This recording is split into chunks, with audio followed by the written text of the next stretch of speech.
Merry-conceited jests of George Peele, gentleman, sometimes a student in Oxford, wherein is showed the course of his life, how he lived, a man very well known in the city of London, and elsewhere.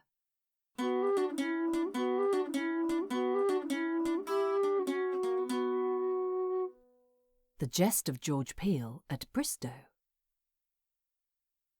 George was at Bristow, and, there staying somewhat longer than his coin would last him, his palfrey that should be his carrier to London, his head was grown so big that he could not get him out of the stable.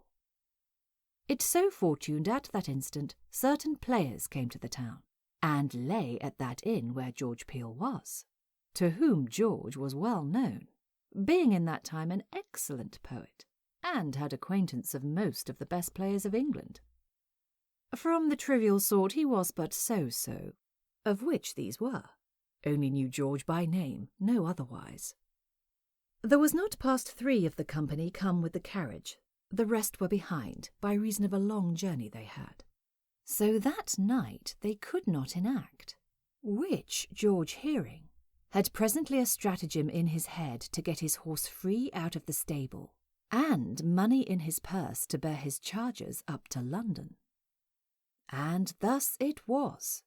He goes directly to the mayor, tells him he was a scholar and a gentleman, and that he had a certain history of the Knight of the Roads, and withal how Bristow was first founded, and by whom, and a brief of all those that before him had succeeded in office in that worshipful city, desiring the mayor that he with his presence and the rest of his brethren would grace his labours.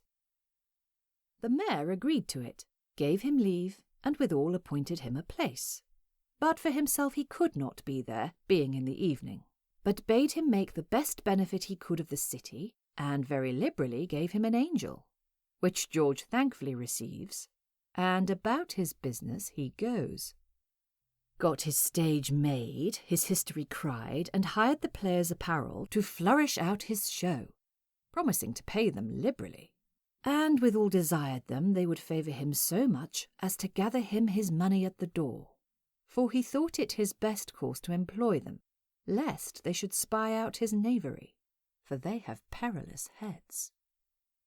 They willingly yield to do him any kindness that lies in them.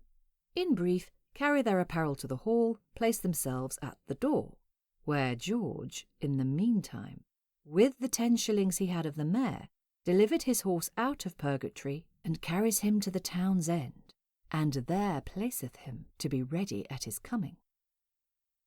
By this time the audience were come, and some 40 shillings gathered, which money George put in his purse, and putting on one of the players' silk robes, after the trumpet had sounded thrice, out he comes, makes low obeisance, goes forward with his prologue, which was thus.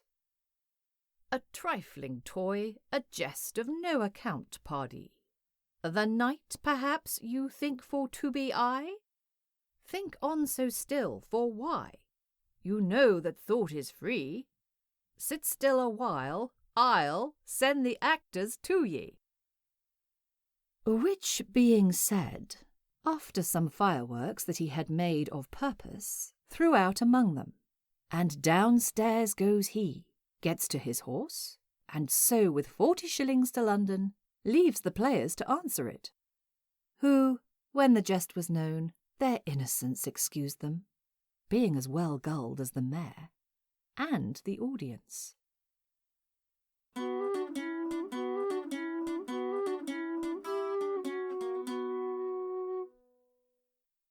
Merry-conceited Jests of George Peele was narrated by Sarah Blake, with music by Tom Cowell. It was produced by Sounds Curious for Beyond Shakespeare.